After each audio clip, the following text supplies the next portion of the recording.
Sofia était battue par son mari tous les jours. Chaque fois qu'il avait fini de la frapper, cet homme se mettait à genoux, lui demandait pardon, puis lui offrait un cadeau coûteux. Elle l'acceptait à chaque fois, parce qu'elle savait que refuser n'apporterait que quelque chose d'encore pire, jusqu'au jour où son amie Émilie s'est discrètement cachée chez elle et a tout entendu de ses propres oreilles. Les cris, les coups et ces bruits glaçants qui vous figeaient le sang. À partir de ce jour-là, tout a complètement changé. Sofia se levait chaque matin à 5 heures, cachait ses bleus avec du maquillage, préparait le café et faisait tout exactement comme Kevin l'aimait. Mais quand elle lui a apporté son jus, Kevin l'a recraché avec dégoût et lui a lancé qu'elle n'était capable de rien faire correctement. Sofia a forcé un sourire et a dit qu'elle allait en refaire, mais Kevin s'était déjà levé et avançait lentement vers elle. Il lui a saisi le bras brutalement et a appuyé sur ses bleus, au point qu'elle s'est mise à trembler de douleur, sans même oser crier. Kevin a lâché d'une voix glaciale. Il n'y aura pas de prochaine fois. Matin après matin, c'était toujours la même chose. Dès que Kevin quittait la maison, Sofia faisait semblant que tout allait bien,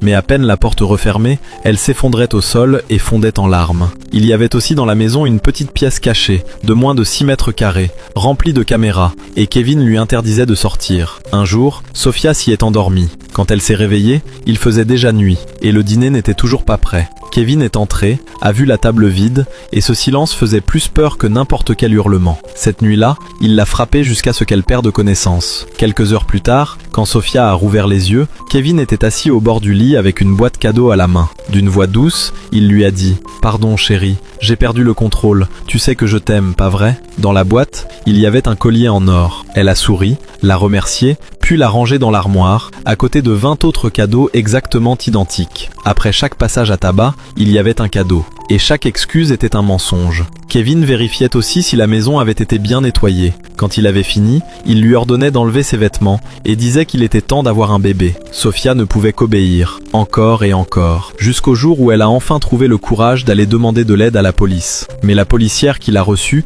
n'était autre que la sœur de Kevin. La femme l'a regardé froidement et lui a dit « Mon frère te donne tout, tu devrais être reconnaissante, pas raconter des mensonges. » Quelques semaines plus tard, Émilie est venue lui rendre visite. Dès qu'elle a vu les marques sur son bras, elle a tout compris. Paniquée, elle a dit à Sofia qu'elle devait le dénoncer. Mais Sofia, terrifiée, l'a seulement supplié de partir. Et c'est précisément à ce moment-là que la serrure a tourné. Kevin était rentré plus tôt que prévu. Sofia a vite poussé Émilie dans l'armoire, s'est rassise sur le lit et a fait comme si de rien n'était. Kevin est entré, a verrouillé la porte, fermé les fenêtres, puis tiré les rideaux. Sofia a compris que le cauchemar allait recommencer. Cachée dans l'armoire, Émilie a tout entendu. Les cris de douleur, le bruit sourd des coups et le son du corps de Sofia tombant au sol. Kevin continuait à l'insulter, disant qu'elle ne servait à rien, qu'elle l'avait mérité, qu'elle ne partirait jamais. Puis, d'un coup, tout est devenu silencieux. Émilie est sortie de l'armoire en tremblant. Elle n'a vu que Sofia allongée dans une mare de sang, respirant à peine.